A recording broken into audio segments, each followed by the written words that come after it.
এই দেখো আমাদের বাড়ির দাদু পতাকা তুলছে, পতাকা উত্তোলন হচ্ছে। আমরা সবাই এই পতাকার জন্য কত মানুষের প্রাণ গেছে, এই স্বাধীনতা দিবসের জন্য কত শহীদদের প্রাণ গেছে।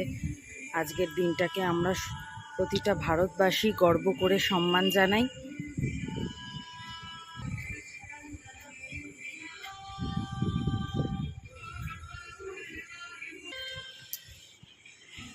भारत माता की, भारत माता की, भारत माता की।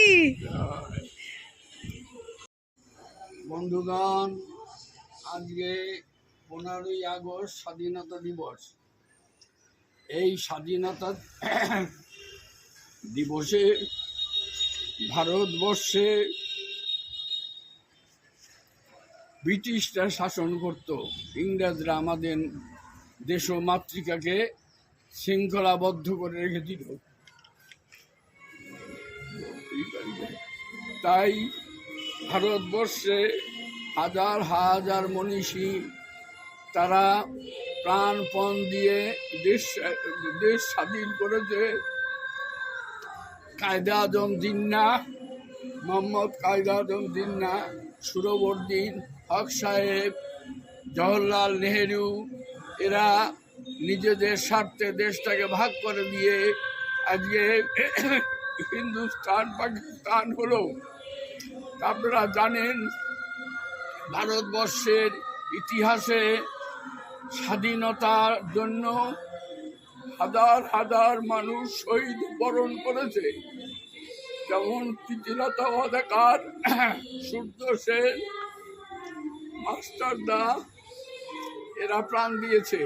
তাই আজকে স্বাধীনতা দিবসে আজকে আমরা সবাই প্রতিজ্ঞাবদ্ধ যে আমাদের দেশের আপামর জনসাধারণ এই জাতীয় পতাকা রক্ষা করার জন্য আমরা প্রাণপণ চেষ্টা করব। প্রয়োজন হলে আমরা রক্ত দিয়েও আমরা স্বাধীনতার মর্যাদা রক্ষা করব।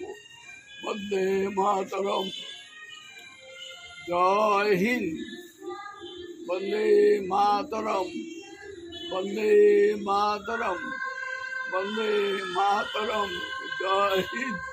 আমরা দেখতেই পেলে সবাই বন্ধুরা যে দাদু কি সুন্দর বক্তৃতা রাখলো তোমাদের সামনে।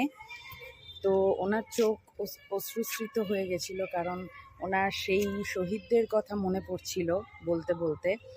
তো ওই জন্য দাদুর গলাটা একটু কাঁপছিল, ভারাক্রান্ত হয়ে যাচ্ছিল, তার চোখ জলে ভেসে যাচ্ছিল। তো আমাদের প্রতিটা ভারতবাসীরই আজকে এই আনন্দ করার পিছনে অনেকটা কান্না লুকিয়ে রয়েছে। যারা শহীদ হয়েছেন, যারা অমর, আমাদের মনে চিরস্মরণীয় অমরই হয়ে থাকবেন। তো তোমরাও এই জাতীয় পতাকাকে সারা জীবন তার সম্মান করো। আমরা গোটা ভারতবাসী সম্মান করি। তো এই বলে আমি আমার ব্লগ শেষ করলাম। তো নেক্সট ব্লগে আবার দেখা হবে। টাটা।